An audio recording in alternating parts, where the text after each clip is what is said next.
Oh, hello there! Did you ever wonder about the mysteries of the natural world? Well, you've come to the right place. Welcome, bienvenue, welcome on Fuck Fish Channel. Let's start a conversation.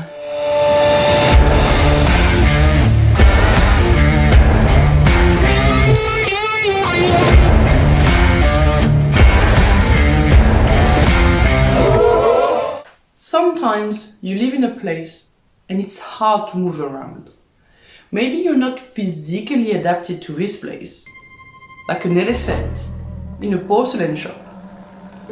Or maybe it's the way you move. But in any case, for animals living in trees, moving from point A to point B is challenging.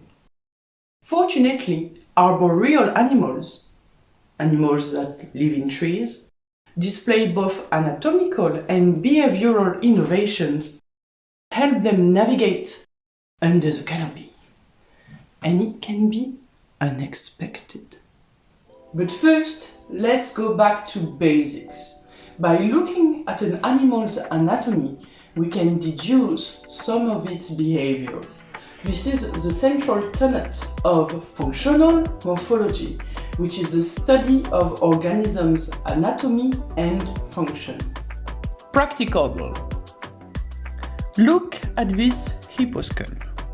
Hippos have flat-ridged molars and premolars to grind grass. However, their top and bottom incisors don't meet when they close their mouth. So they can't really cut the grass using these.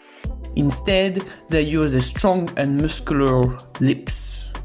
Finally, they have very big canine, mostly used to defend against predators or for competition between males, as hippos, although extremely evil creatures, are herbivores. If you know what clues to look for, you can deduce a lot from the animal's anatomy. And that includes locomotion. How you move, on what surface, and how fast you move. All of this can be predicted by the proportion of your limbs, how they attach to your pelvis and your chest, and what your hands and feet look like. But the functional morphology approach often overlooks specific and novel innovations in animals' behavior that interest evolutionary biologists. For animals living in trees, moving is a challenge.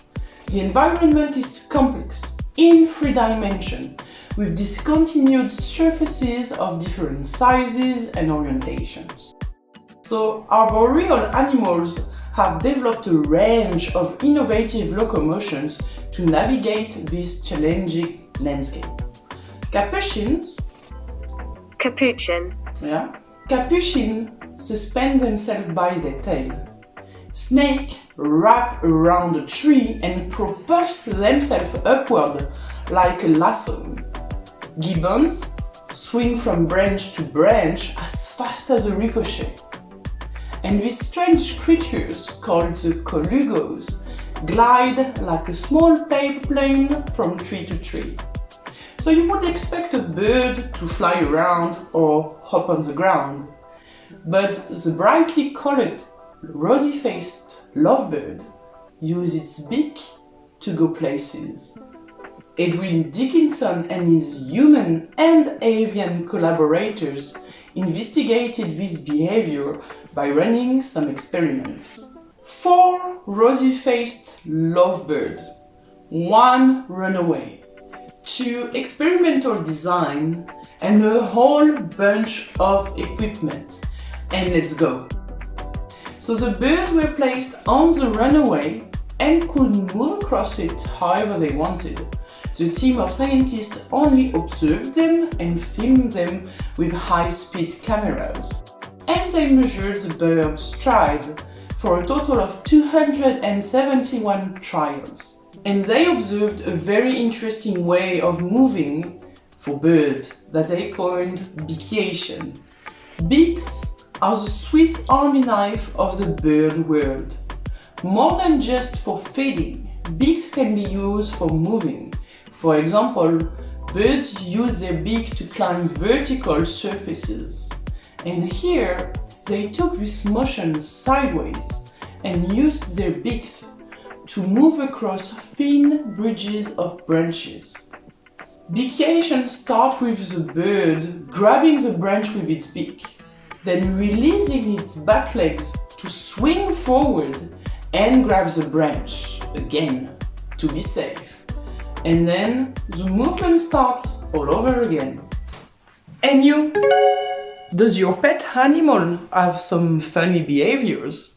Here we have an old lovebird that doesn't fly anymore, but she uses her beak to go places.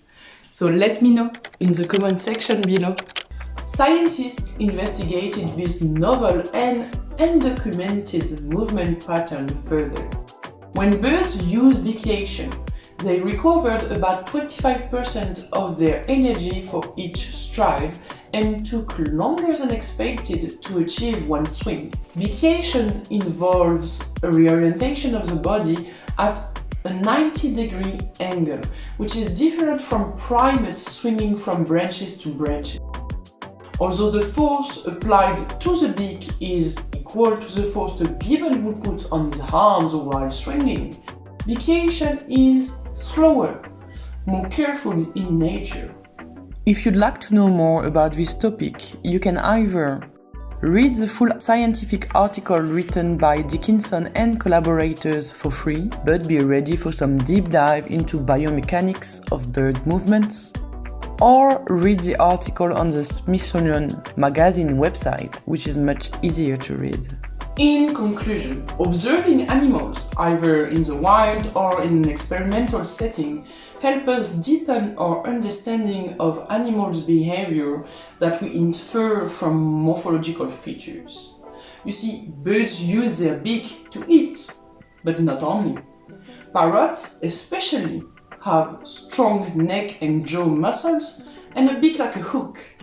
But none of that would have allowed you to guess that beakiation was a thing. Detailed ethology, which is the study of animals' behavior, is very time-consuming because you have to sit and watch an animal for hours, and then you have to write down what it does, everything it does, and for how long and who is doing it. But it's the only way to fully understand the deep and wide behavioral diversity that exists in animals. And if you got the passion, time is just a number. And that's a wrap. If you enjoyed this episode, please don't hesitate to like, subscribe, and share. That's gonna help the channel grow. And now, between us, ciao, bye! Are you hungry for more? Check the links in the description below.